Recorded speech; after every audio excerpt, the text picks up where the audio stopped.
And hello again, this is Kylos, again playing Three Fourths Home. This game is really interesting. Last we left off, Ben was telling a story about this village that had lots of gems and wealth and such things, and this beast had been watching them for ages and ages and ages, and now he's come down for judgment. And we're going to continue his story. Okay, we already reached that point. Not a soul had seen its arrival. It's almost as if the thing had simply materialized in the center of the village, or some proposed it hadn't emerged from the earth itself. But if that were the case, how had the soil, their valuable, rich, rare earth, the source of their plenty and their affluence, birthed such a terrible creature? The villagers waited for their plight. "We have done nothing to deserve this," they cried. "We should not have to carry this burden."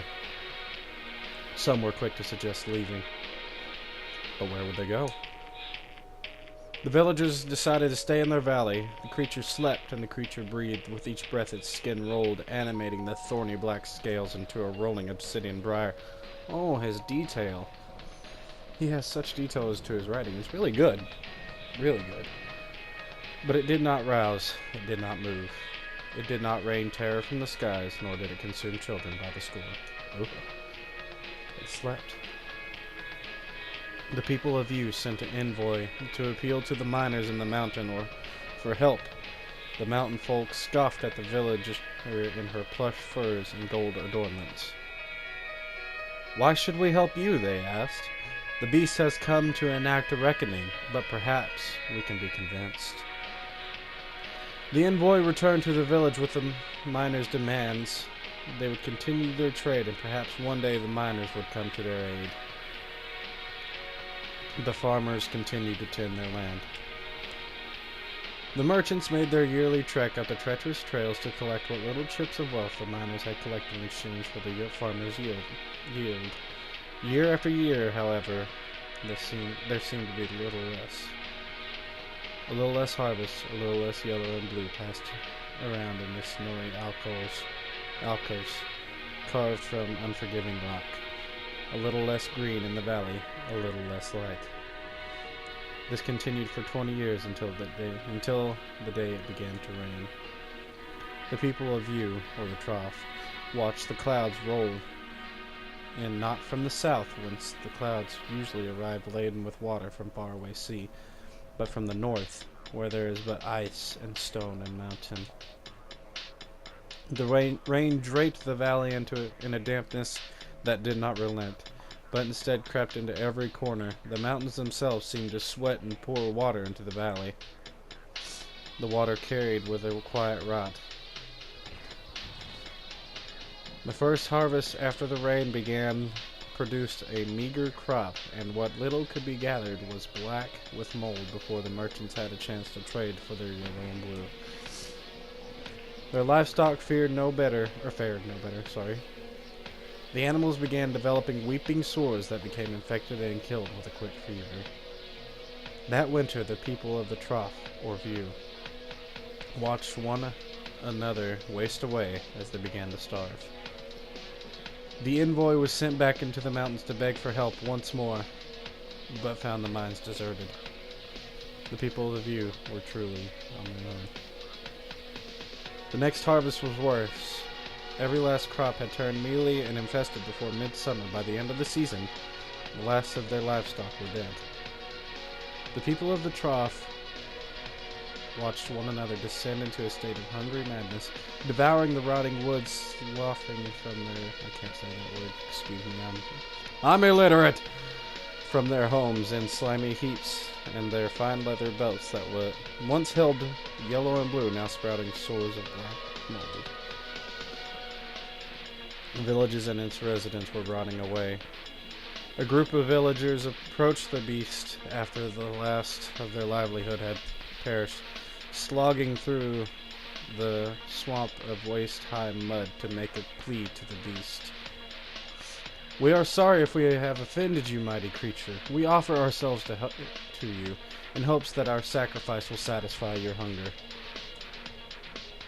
In unison, the villagers submerged themselves into the tarry mud, suffocating in the muck. The beast slept.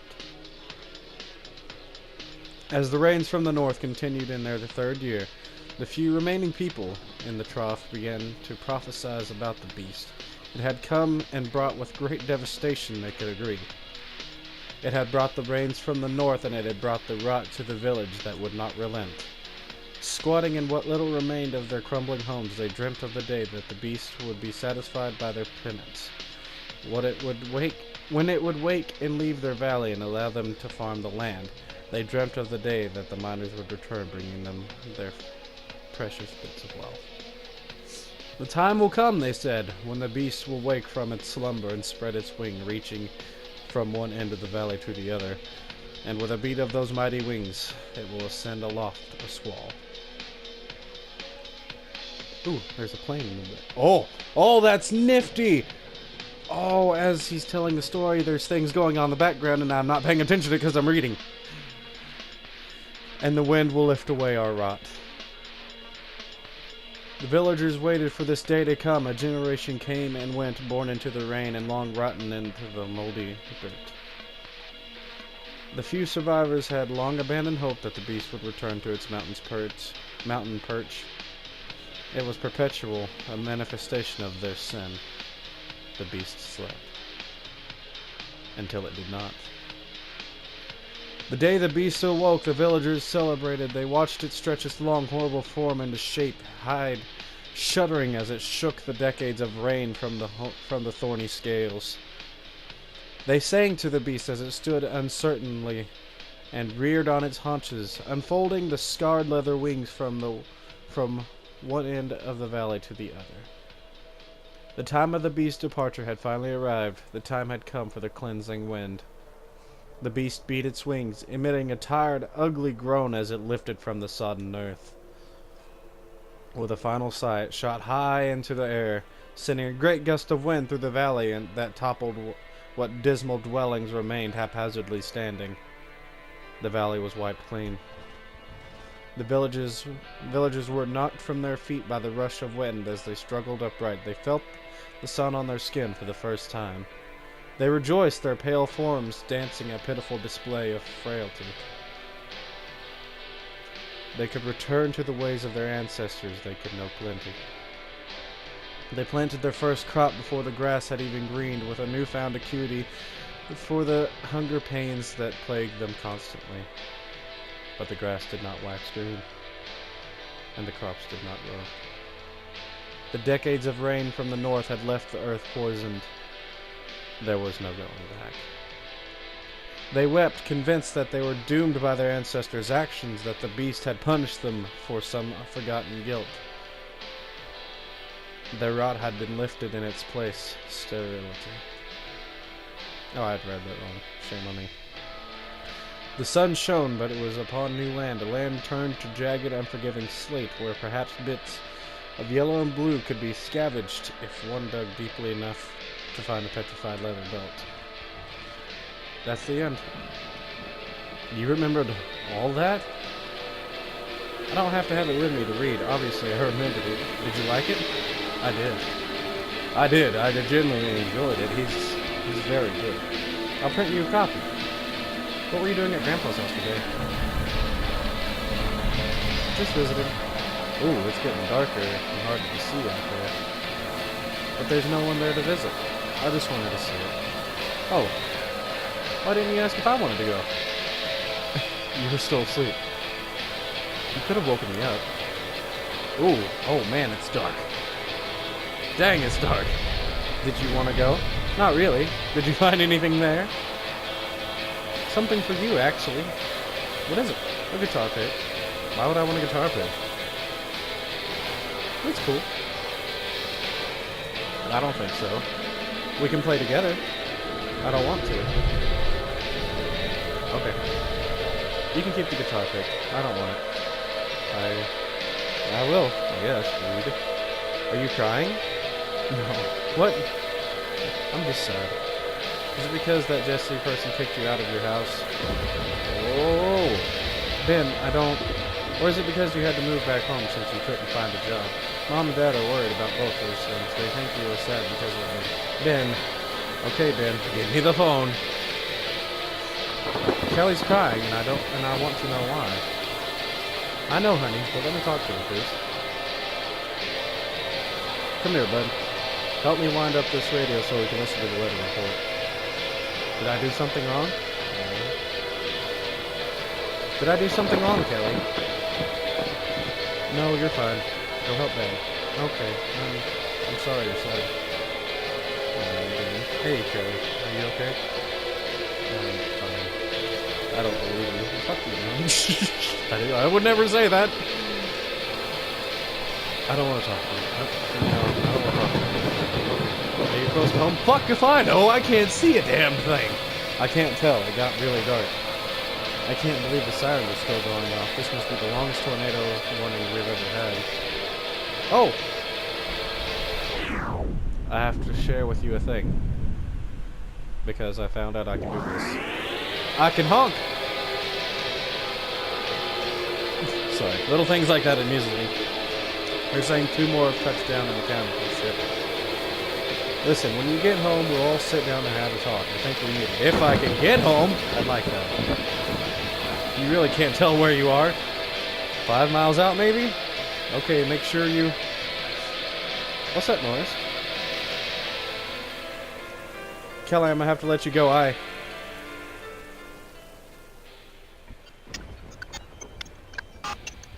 Mom? They're in... Mom, you're breaking up. Own, been, What? Mom. Kelly, Mom! Are you there? Oh, shit. What just happened? Shit. Exactly. Right, let me drive faster. Did I make it home?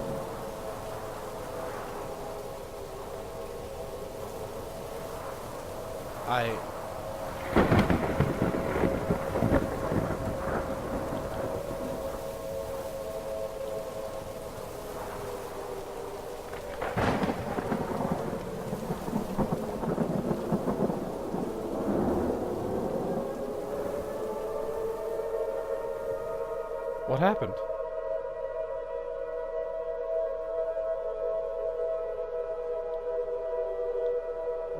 What?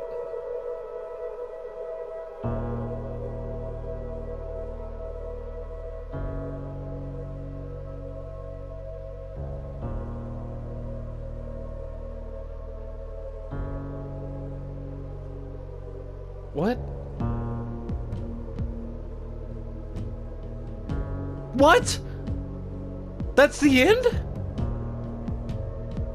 You've got to be kidding me. Did they... And the wind will lift away our rot.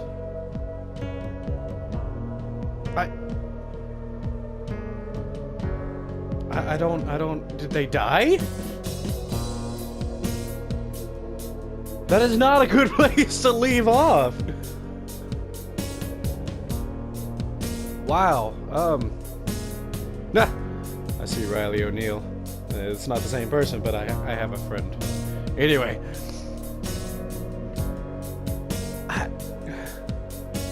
What the fuck? I'm gonna continue to the epilogue. Not now because I don't have time. But I will definitely go to the epilogue. But holy fucking shit. Why are they gonna leave off like that? That is not okay. I guess in the next video you'll see me play the epilogue and hopefully it'll answer some questions. Like, at least fucking tell me if they're okay. You know? Holy shit. I don't like that. I mean, I've loved it. It's a good game. There isn't much to it, but there's so much story and backstory I just don't know, and I have so many damn questions, and now they can't be answered. I guess this is a game I have to play several times through just to try and understand more of it. But anyway, thank you so much for watching, and this has been 3 Force Home, and if you liked it, hit the like button, and I will see you the next time. Bye!